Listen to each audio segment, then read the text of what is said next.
أعوذ بالله من الشيطان الرجيم. بسم الله الرحمن الرحيم. لا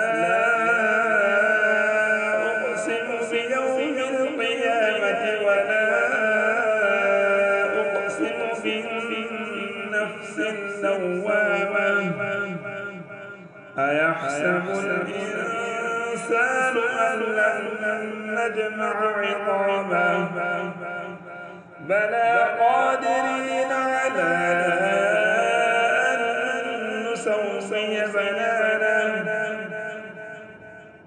بل يريد الإنسان ليفجر أمامه يسأل أيان يوم القيامة فإذا برق البصر وخسف القمر وجمع الشمس والقمر يقول الإنسان يومئذ أين المفر كلا لا وزر إلى ربك يومئذ المستقر ينبأ الإنسان يومئذ بما قدم وأخر بل الإنسان على نفسه بصيرة ولو ألقى معاذيره لا تحرك به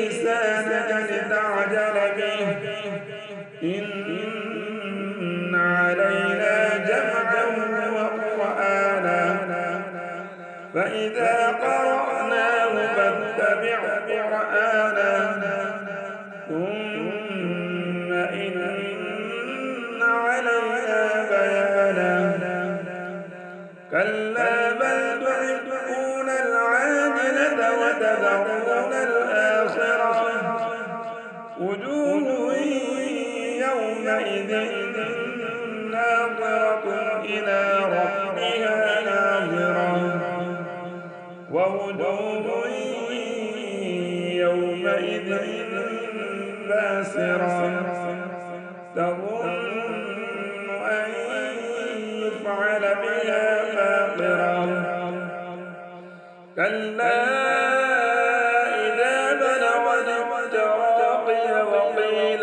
من راق وظن أنه الفراق والتفت الساق بالساق إلى ربك يومئذ المساق صدق الله العظيم.